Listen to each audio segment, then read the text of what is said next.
Mid-dust. Oh, hey, Tang. About that science fair. Tangent is deep in conversation with one of the other scientists. He seems to be consoling her, though Tangent's face betrays no emotion as he claps on her shoulder and reassures her that she's doing really well for someone so young, and that everyone compromised some of their samples when they were first learning. He leaves and Tangent sighs as she goes to put her head in her hands, stopping short when she realizes she's still wearing gloves. She peels them off and digs her fingers into her eyes. What's up, Tang? Tang grimaces. Just great. Well, I compromised an experiment I was working on because the vent was still open when I was spraying the workstation down with sanitizer. She sniffs. It's so gross here, she says. Probably did that fungus a favor. Tangent takes a bottle of sanitizer from under her workbench and cleans while she speaks. There are pollen spores everywhere, she whines. And he comes here and tells me it'll be okay, Tang, like it's his job to console and patronize me.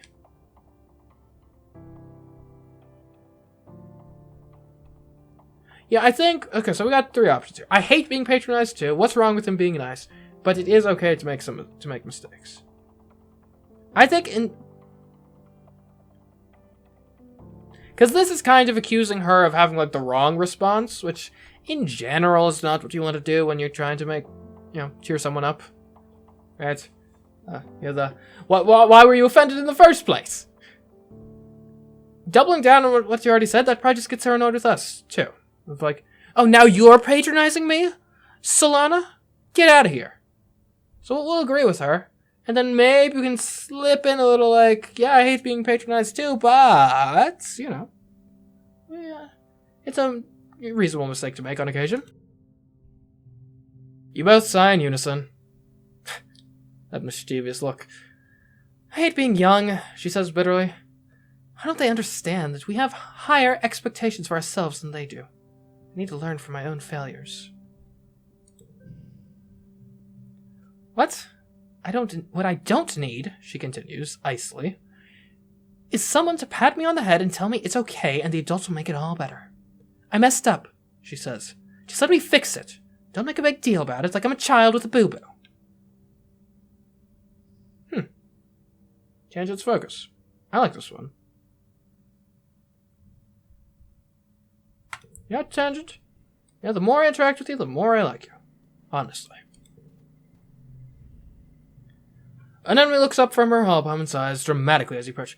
Man, I hate school learning, she explains, prodding at her screen. Why do I even have to do this? I don't know, because it's like a thing we do.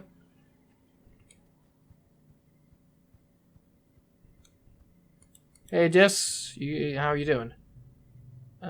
Stupid game, right? We know about the stupid game. Well aware at this point. Crop rotation, yep. Big fan of the crops being rotated. Okay, I don't think we've read this one before. My dads are so uncool. So uncool. Mars complains. Mars, do your homework. Mars, you should help out more. Mars, we're going to cut off your allowance. She scoffs, as if. That money is mine. I earn it. With a toss of her hair over her shoulder, she seems above it all entirely. Doing what? Do you even have to ask? My presence enlivens this dreary colony. I am their beloved daughter. They owe me. Maybe. How are we on the persuasion? 32? Okay. I want to go do some more learning. Let's study some humanities.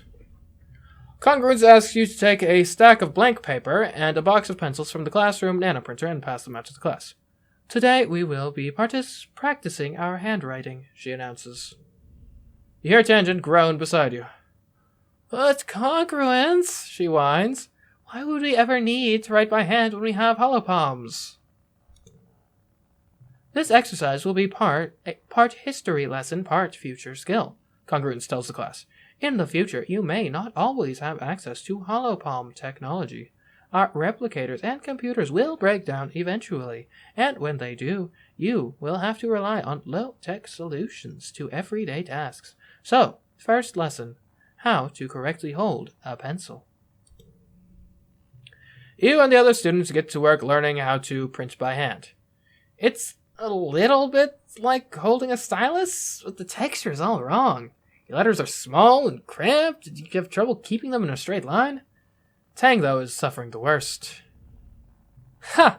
Mars laughs. Looks like we've finally found something Tang isn't good at. Look, she keeps mixing up her lowercase a's and e's. Fair enough, I guess. Tang is used to using a stylus with her holopalm, but she's never actually drawn the letters. She fumbles like a child, bashing her fists against the holopalm for the first time. It's painful to watch.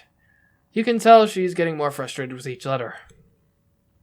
Mars, on the other hand, has lovely penmanship. She can even write in cursive. My papa taught me when I was little, she says, showing off her paper. Cultured people know how to write for real. Aw. Is that handwriting or seismograph? I'll help you, Tangent, or writing by hand is stupid anyway. No, this is an important skill.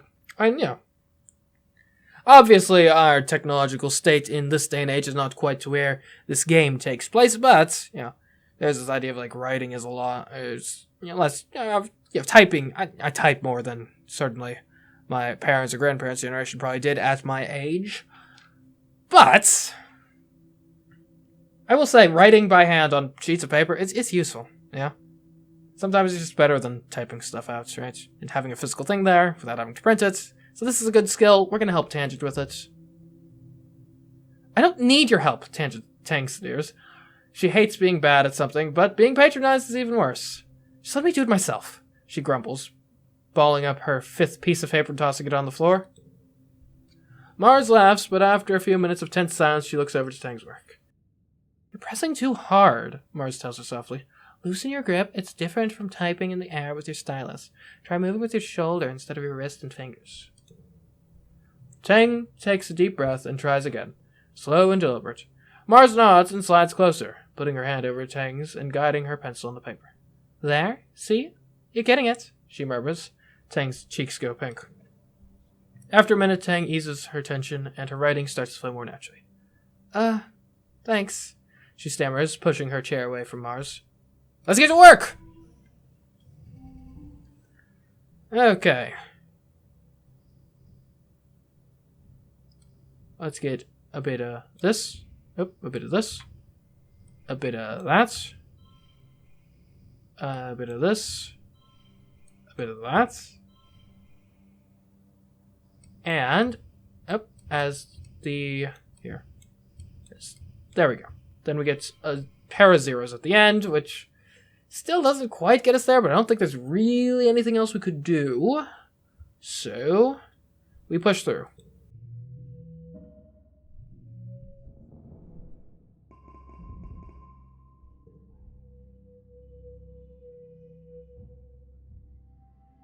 Late dust.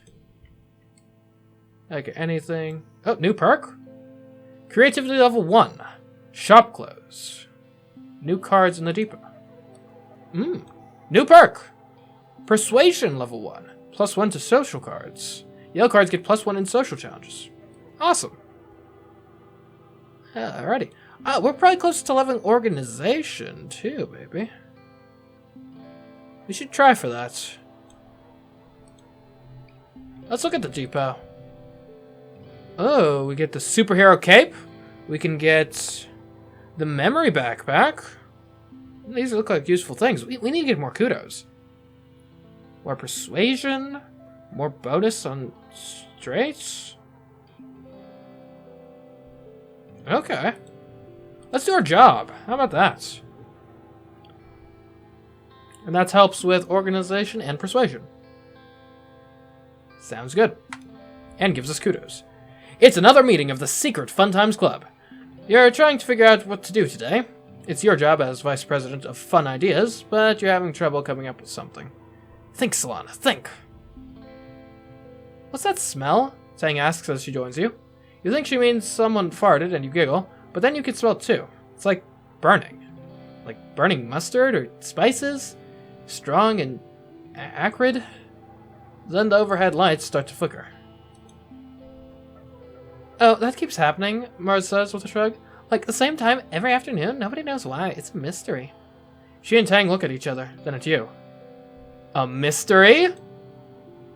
They jump to their feet. There's a mystery afoot, and the SFC is going to solve it.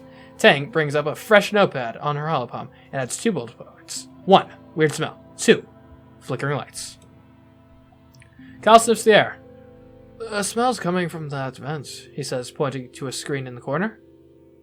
We can't get up close and stuff because we don't have good perception, but we can get a schematic to see where the vent goes. Let's probably not pull the vent off the wall. That seems like a bad idea. Let's get a schematic. You pull up a schematic of the ship on your holopalm and track down where this vent goes. It takes a snaking route around the ship and connects to the cafeteria kitchens. It smells awful in here. Antecedents is here, fanning the nanoprinter with a cutting board while it belches out foul black smoke. Oh gosh, kids, she says. Don't come any closer. This darn nanoprinter is on the fritz again. Everything that comes out is awfully burnt, and I don't want you to breathe in the smoke. Every gosh darn day, she mutters under her breath. You look up. The lights are flickering here, too. There, did you see it? You take a closer look. There's some kind of black dust near them. That's weird. Little clumps of it are stuck to the wall and the ceiling, all around the outlet, and the back of the nanoprinter, too. You climb up onto the counter, much to Antecedent's annoyance. When you put your hand near the black dust, your holopalm makes your hand tingle like it's vibrating slightly. Tangent climbs up with you and tries it too. Electromagnetism, she confirms. The ferromagnetic materials in our holopalms are reacting to the presence of magnets, or an electric current. I think it's in this dust. She makes a note. Clue 3. Electromagnetic dust. Antecedent shoos you out of the kitchens. Out, out. Go play somewhere else, my darlings. We've got supper to prepare. You follow the clumps of black dust through the lounge, down a long hallway to the children's crèche. It's quiet here, and instinctively you all walk softly and stop talking. You slow as you approach the playroom. The crèche playroom is empty and dimly lit, except for the holo projector in the corner, showing a purple teddy bear. The one that electrocuted your friend Tammy. It keeps flickering on and off. Well, we're not brave enough to enter the room first. We can convince Mars to go first or wait for someone else.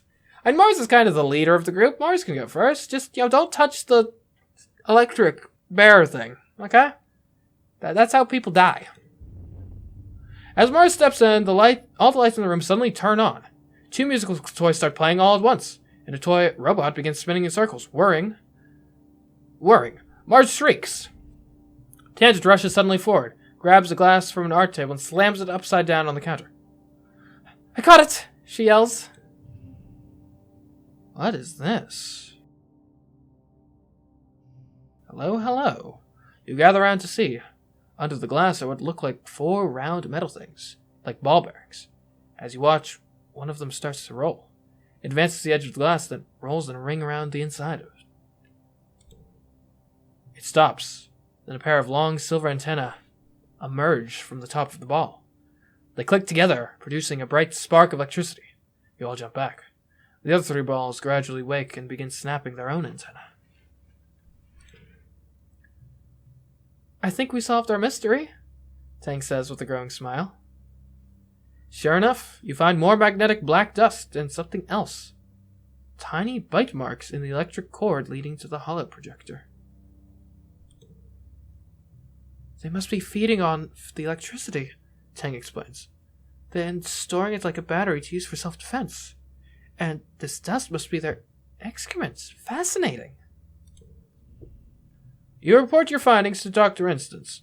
She discovers these pests have in fact been siphoning off electric current from your ship since it landed, and are responsible for some dangerous power surges. One such surge must have been the one that killed your friend Tammy. From a quick look around the room, everyone knows it. An enemy rubs Cal's back as he stares at the ground. Mystery of the weird smell.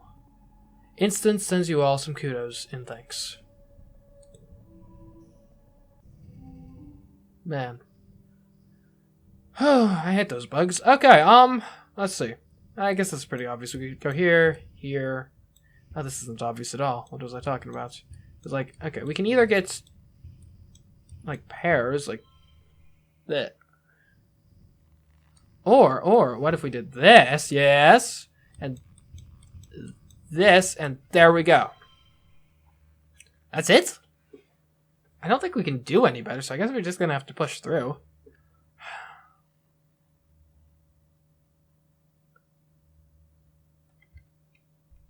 Okay, push through.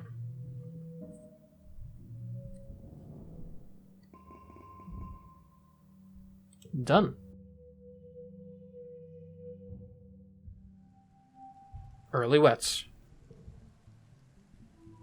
New perk. Extra gear slots. Equip an additional gear.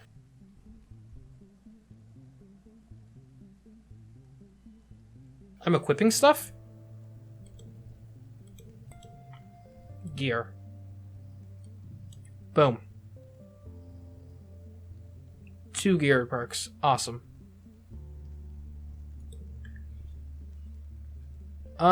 Also, isn't Mars' birthday early wet? It is. Hey, Mars. Hey, Mars. I don't have anything for you. Whoops. Could I buy anything from the depot? I could buy a cake. That's like half my net worth. I should get plus 20 persuasion, plus 2 bonus to straights. Is this a gear or is this...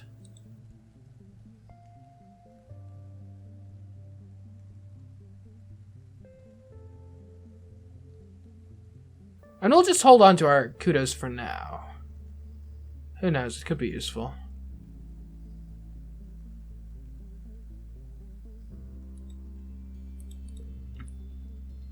For now, I would actually go practice my instrument. Well, hold on. Kudos doubled for 3 months? I mean, how can I not work under such conditions? And this job gives us, like, stats we want too, so we're gonna work again. Mars insisted on being the one who talks to people and takes requisitions, while you work hidden in the back loading packages onto the conveyor belt. Mars is counting her kudos tips for the week. Mars hoots!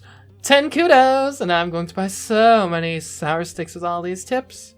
It's not fair! You're the one running around the back doing all the heavy lifting while she gets all the credit and kudos. And you want all those, you want the kudos because I'm saving up for something. Or it's just the principle of the thing. Yes! Mars sees your barely controlled anger and can't help but rub it in. What? She says endlessly. You jealous? We could convince her to split tips, or we could convince her to alternate jobs. Or we could lose our temper. What if we alternated the jobs, eh? You swallow your anger and calm yourself. You are sick of working in the back all the time, and Mars needs to take a turn here. From now on, you're going to alternate days. It takes some convincing because Mars thinks she's better at filling out forms than carrying things, but eventually she gives it. Okay. Nice. I'm glad to see you stand up for what you want, Solana, she says. She tells you seriously with her arm on your shoulder. You can't let the world walk all over you. Tomorrow you can keep all the tips for yourself. Alright, let's get to work then. Give me them tips.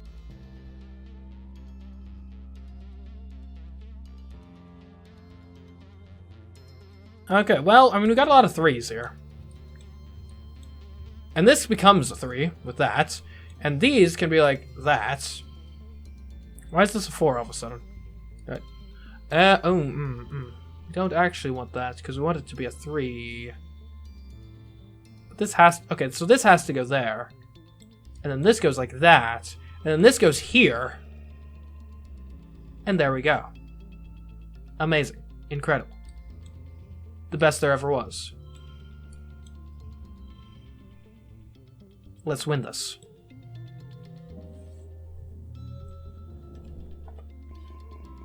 $20 kudos. 20 kudos. It's incredible. It's amazing. It's the best. It's mid-wet. Hey Mars, what's up? Mars is watching a vid from Earth on her holopalm. She gestures you over, and you sync your holopalm with hers. The audio track comes through your head. You hear speak. Mars knows every word. Beside you, she recites the dialogue perfectly along with the actors. Since the day we met, I devoted my life to finding you. I searched every train station, every coffee shop, every museum and park for you, she says. My every waking thought was only of you. Her voice goes higher. And I dreamed of you, she says. Every night my heart called to yours in the dark. I never hoped to dream I would find you again. I'm here now, she says, playing the first part again. I'm here, and I'm never leaving your side again. Mars drags her hands down her face as the couple in the vid kiss passionately. Oh, she exclaims. I've seen this vid 100 times, and the end always makes me want to yarts. They met on a train once and spent for... she exclaims. I've seen this vid 100 times, and the end always makes me want to yarts. They met on a train once and spent forever looking for each other. Like, move on, you know? It's not like living here where there's only like 100 people to pick from. You're in a huge city. Go find anyone else. Then why do you keep watching it? Mars sighs, exasperated. I've already seen everything else worth watching. Before you can protest, she puts up a hand. Okay, fine, I do like the city parts. Like, isn't it post-real to imagine cities so big you could get lost in them? So many people that you could meet someone and then never see them again in your life? Mars waves away the vid screen. Sometimes I think I should have been born back on Earth, not on this dumb spaceship. She mock punches the hull of the ship behind her. All those cities and people and the stuff you could do, watching new vids, going to concerts, the only culture here is grown in the lab. Mars sighs dreamily. And the shopping, they have so much stuff on Earth, anything you could dream, not just the rubbish our old nanoprinters can make. I'm bored of everything I own, Mars complains. Speaking of shopping, do you want to trade some kudos for one of my old jackets? My dad says I can't print more stuff until I get rid of something. I'd say 50 kudos sounds fair. Which jacket is this? Oh, yes. Yes. That's like 50% off. Get fleeced! Mars takes off her jacket and watches critically as you try it on. Well, it matches your hair, she says, but it kind of puckers at the shoulders. It was really tailor-printed to fit me.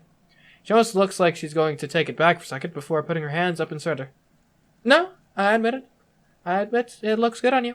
Makes you look posh. To gear we go. Where's my gear? Show me my gear. The sun medallion is just a +1 to challenges. Like, +2 to straights. If we get a single straight with that, that's good. Plus, I just like the double persuasion. We're going with it. Anyways. Anyone else want to speak with me? What are you doing by the wall, Dad? Nothing scary, I hope? Hey, Sunberry. Your dad greets you. Working hard or hardly working? He laughs and ruffles your hair. Yeah. Oh, I bet I could debate Mars now that I have this jacket. Hey, Mars! Want to debate? Debate me, bro. Let's get into a debate. Mars would never stoop to using her fists to get her way, but she loves a good fight nonetheless. You ask her what she would have done differently if she'd been the captain of the Stratospheric when you landed, and her eyes go wide. She launches into a laundry list of shoulda, wouldas, and whatever she says she would have done, you offer reasoning for why it wouldn't have worked. After a little while of this, Mars is positively invigorated. Wow, you really thought about all this, didn't you? She says, cracking a little smile. You're totally right. It's a lot more complicated than just making decisions and telling people what to do. Thank you. It's so important to have people like you around to keep me on my toes. She cracks her knuckles. Okay, but when I'm governor, I will do so much better than the adults can. You do realize you'll be an adult by then, right? Yeah, whatever. That's kind of the thing with, like, weird, like, childhood pride. It's like, you're gonna lose that at some point. You can hear Dis sniffing, finding him tucked in the walls. Oh, we already know about you. Quit being weird and sneaking out. You're gonna get die one of these days. And like, you know. Kyle's lying in the scrub grass at the edge of the garden, staring up at the sky. He blinks at you as your shadow passes over him. Hey, Solana, he says, smiling around a stalk of grass between his teeth. You ever just take some time and appreciate this place? You got sky and clouds and rain and winds. If you're up on the stratos, it all seems pretty magical. Cool. Good chat. Alright, let's go back to class. Hey Tang, how are you doing? Let's do some engineering. I still want to get my reasoning up. The night sky in Vertumna is like no star chart in the Hollow Archives. We already read that. Okay. Man, this photo fauna is great. What do we want? Do we need to get to 23? One slot gets a plus something? Okay, great. So we can get this. We can get a bit of that. We can get a bit of this. Get a bit of that. And there we go. We win. Easy.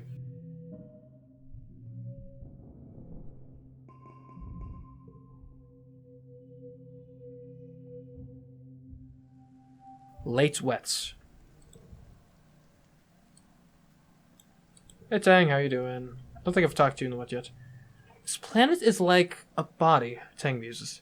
And we are a foreign invader, much like a virus. Also like a virus, we seek to appropriate the systems of this planet for our own gain, co-opting its growing cycles, using its resources to build, etc. She crosses her arms and looks thoughtfully toward the wilderness.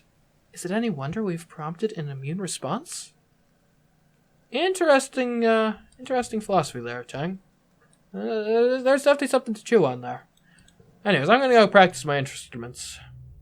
Let's practice the photo ponor. Yeah. You've been practicing the photo ponor by watching tutorial videos and copying what you hear. Well, that's just one part of learning how to make music. It's time to write your own music. What kind of style should you use for your compositional debut? Fun, so thoughtful, angry and spicy. How about something so unthoughtful? That's very mature of you. To what do you credit your inspiration? The trials of growing up, Tammy's death, fear of the unknown.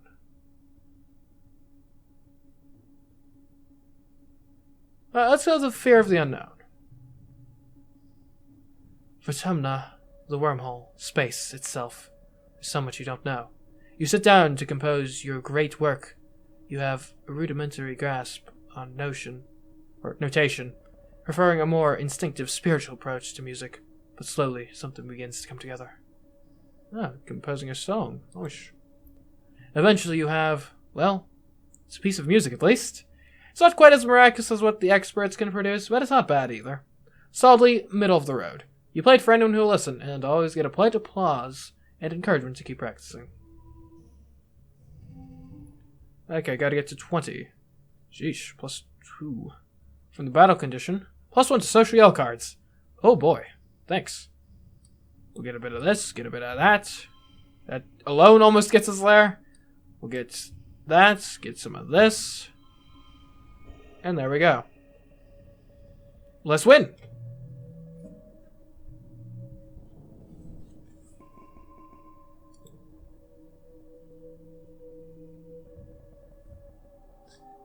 Glow. Hey Mom, how you doing? Your mom gives you a stern look. Be careful, she warns you. Now that we know for a fact it isn't safe out there during glow, I won't have you venturing close to the walls. Stay where I can see you, close to the ship. Of course. Imagine, what if we did hang near the walls, though? Yeah, we don't have time for that right now. It's glow season. Granted, okay, I admit doing the sports in the middle of glow could be pretty cool. Could, okay? You find Dis illuminated by only the glow of his holoscreen. Yeah, reading. Thanks. What if we were... Well, you know, it's glow season. Well, okay, here's my thoughts. It's glow season. What if we relaxed on the walls? which is probably a terrible idea. But and you know what? We'll roleplay this a bit. We just wrote a song about the unknown. Let's relax on the walls and see if we can get some of that unknown. Like, known. Yeah. Relaxation. The view from the wall during glow is absolutely breathtaking. The wormhole seems to smother the sky like a swirling jewel-toned bowl, pressing down on the gloom.